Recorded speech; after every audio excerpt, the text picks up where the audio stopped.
Hello everyone, I have found a pretty good counter to double turrets finally. Well, at least sort of. Let's go ahead and talk about it. So we all know the main way to counter flame turrets while playing the Xenomorph is the trusty uncommon add-on Lambert Star Map, which reduces the range of flame turrets from 10 meters down to 8. However, this add-on can't do anything against double turret setups.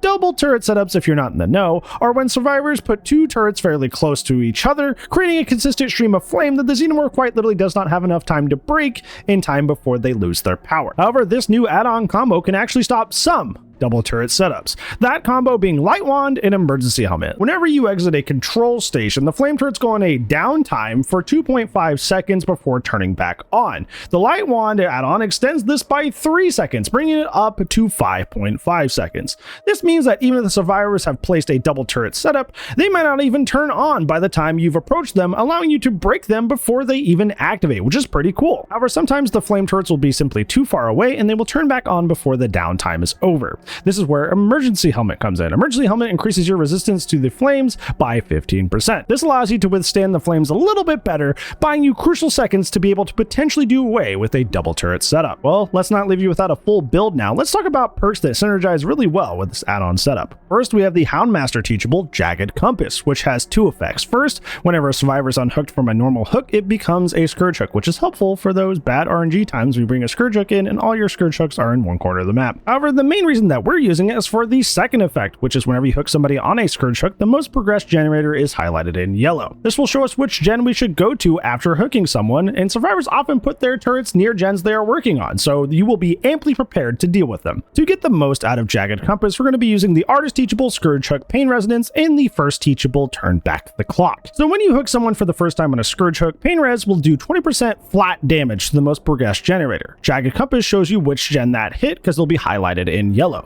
You get into the tunnels and you run over to that most progressed gen. Once you pop out, deal with any turret setups with your lovely add-ons, and then use Turn Back the Clock, doing a flat 10% damage to the gen, since they likely unregressed it by the time you got in the tunnel and crawled over there. Keep in mind that Turn Back the Clock recharges every time you hook somebody, so keep the cycle going. Finally, to give some extra oomph to the build, we're going to use the General Teachable Scourge Hook Weeping Wounds, better known as the former Cenobite Teachable Scourge Hook Gift of Pain. This is whenever a survivor is unhooked from a Scourge Hook, they receive the Mangled and Hemorrhage status effect for 90 seconds, and also the first time they're healed back up after being injured off hook here, they suffer a 16% debuff to healing and gen repair speed. Together, this build makes a fun cycle of hook on Scourge Hook, blow up gen. See which gen has the most progress, go to it. Pop out, destroy any turrets super easily, then blow up the gen again with Turn Back the Clock. Meanwhile, in the background, Gift of Pain is not only slowing their healing, but also their gen progress as well. It's pretty brutal.